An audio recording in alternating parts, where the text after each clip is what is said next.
ಇದೇ ಮೊದಲ ಬಾರಿಗೆ ಬಸವ ಜಯಂತಿಯನ್ನು ನವದೆಹಲಿಯ ಸಂಸತ್ ಭವನದಲ್ಲಿ ಆಚರಿಸಲಾಗುತ್ತಿದೆ. ಇದೇ ಏಪ್ರಿಲ್ 30ರಂದು ಕ್ರಾಂತಿಕಾರಿ ಭಕ್ತಿ ಭಂಡಾರಿ ಜಗದ್ಗುರು ಬಸವೇಶ್ವರರ ಜಯಂತಿಯನ್ನು ಆಚರಿಸಲಾಗುತ್ತದೆ.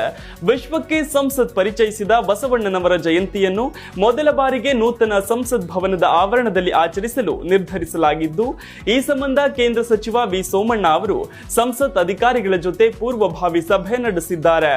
ಈ ವಿಚಾರವಾಗಿ ಮಾತನಾಡಿದ ಸಚಿವ ವಿ ಸೋಮಣ್ಣ, ಸಂಸತ್ ಆವರಣದಲ್ಲಿ ಬಸವ ಜಯಂತಿ ಆಚರಣೆಗೆ ಅವಕಾಶ ಸಿಕ್ಕಿದೆ. ಲೋಕಸಭೆ ಸ್ಪೀಕರ್ ಓಂ ಬಿರ್ಲಾ ಅವರು ಒಪ್ಪಿಗೆ ಕೊಟ್ಟಿದ್ದಾರೆ.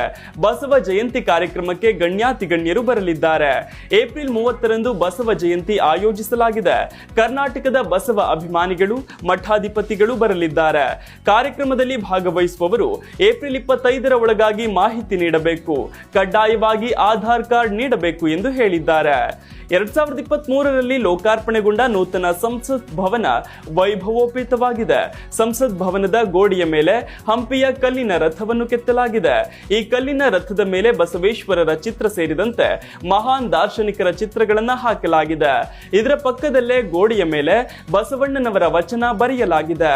ಕಳಬೇಡ, ಕೊಲಬೇಡ, ಹುಸಿಯ ನುಡಿಯಲು ಬೇಡ, ಮುನಿಯಬೇಡ, ಅನ್ಯರಿಗೆ ಅಸಹ್ಯ ಪಡಬೇಡ, ತನ್ನ ಬಣ್ಣಿಸಬೇಡ, ಇದಿರ ಹಳಿಯಲು ಬೇಡ.